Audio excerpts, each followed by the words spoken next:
Like most Americans, I wasn't paying much attention to the gun control debate in December 2012. I'd grown up with guns in the late 40s and early 50s in New York City, with a dad and a granddad who were New York City cops. That's just how it was. On top of that, I spent some time in the Army during what the Congress of the United States officially refers to today as the Vietnam era. And after that, I spent some more time as a Veterans Counselor for the State of New York's Division of Veteran Affairs. So while I have a feel for what a weapon like the semi-automatic XM-15 Bushmaster can do, I've never taken an active role in arguing for or against gun ownership. I also have to admit that I've been really lucky. I've lived a nice, quiet, safe, middle-class life, and I didn't pay much attention to the struggle over gun control. But then came Sandy Hook, and all the sadness, and the terrible, terrible sense of fear and loss. So eventually, I started digging, and what I found scared me. It should scare you. The popular narrative about gun violence has been stuck in a circle for well over 2 decades.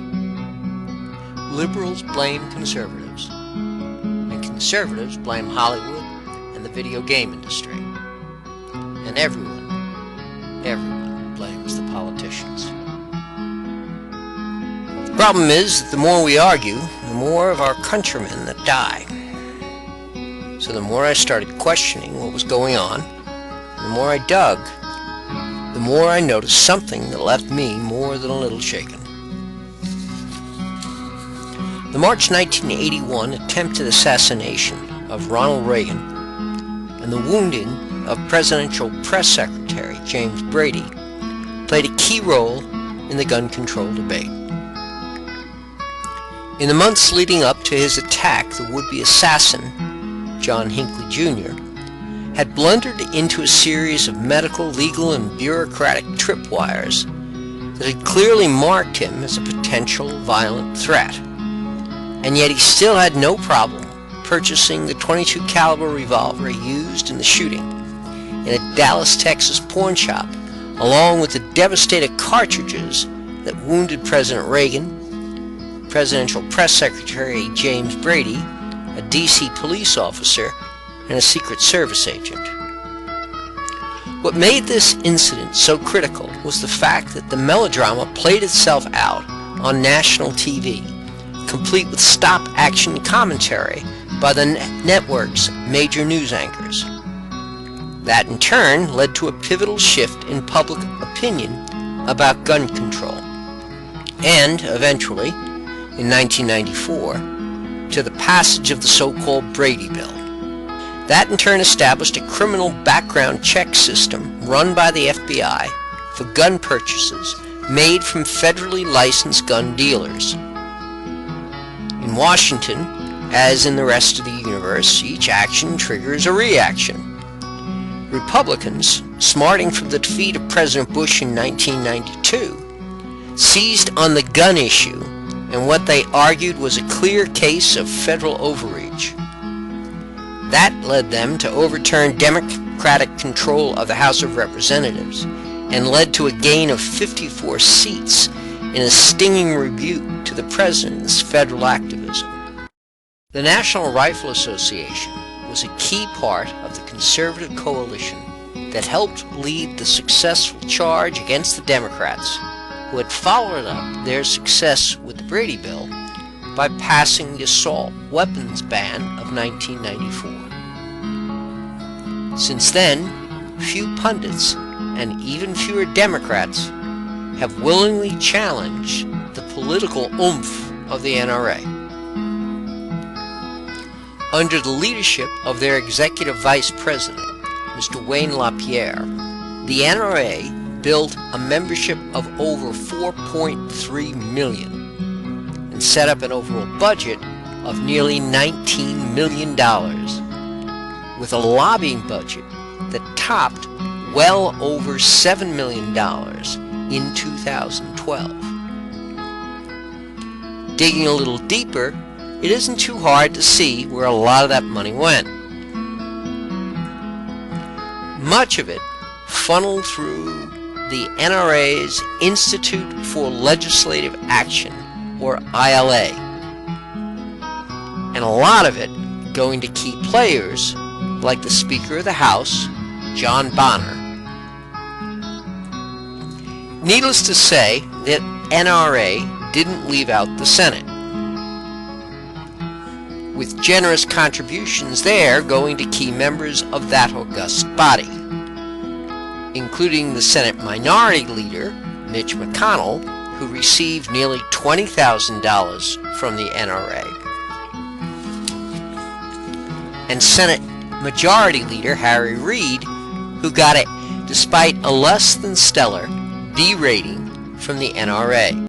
Equally critical, however, and no pun intended, was the NRA's ability to turn out its 3.5 million members as foot soldiers for grassroots political campaigns. With that kind of political clout, as per the laws of physics in American politics, the more key politicians sought out the NRA's blessing, and the more they feared its wrath.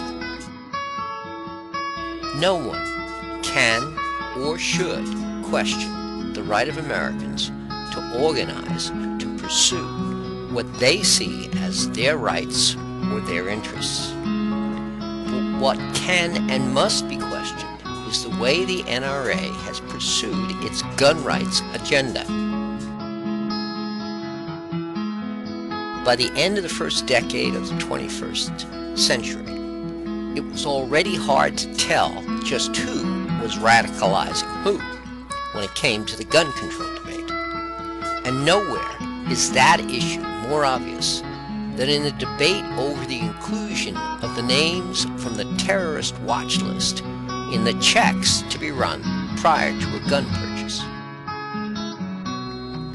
For Americans, the process of turning the page and getting from here to here to here hasn't been easy. What made it worse was all the other plots along the way, especially those from all the homegrown terrorist wannabes. Now, while some of the plotters looked like they'd come from central casting, and others seemed more than a little out of place. Muslims in the West have to remember that they are perfectly placed to play an important and decisive part in the jihad against the Zionists and Crusaders, and to do major damage to the enemies of Islam, waging war on their religion, sacred places, and things, and brethren. This is a golden opportunity and a blessing from Allah subhanahu wa ta'ala. And the way to show one's appreciation and thanks for this blessing is to rush to discharge one's duty to his ummah and fight on its behalf with everything at his disposal. And in the West, you've got a lot at your disposal. Let's take America as an example.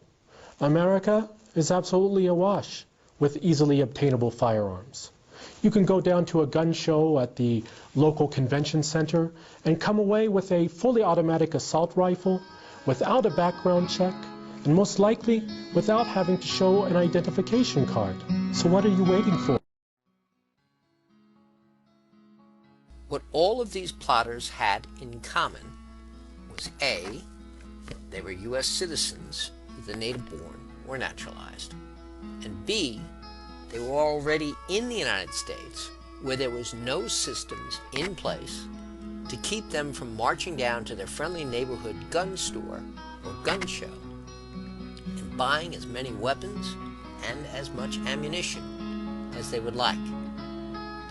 That in turn prompted Senator Frank Lautenberg of New Jersey and Representative Peter King of New York to push for legislative action that would require that all background checks for gun purchases be cross-checked against the FBI's terrorist watch list. That sounds fairly logical, but unfortunately, that wasn't how the NRA or its executive vice president, Mr. Wayne LaPierre, saw it. The NRA's argument against cross-referencing the FBI's terrorist watch list and the ATF's background check system turned out to be fairly simple. Basically, it boiled down to the fact that the NRA didn't want the FBI and the ATF to decide who was a terrorist. According to the NRA, there was, quote, an enormous potential for abuse, close quote, by agencies like the FBI and the ATF, because such a step would place, quote, an arbitrary power in the hands of, quote, government bureaucrats, close quote. That in turn would threaten a, according to the NRA, critical, constitutionally protected right, close quote.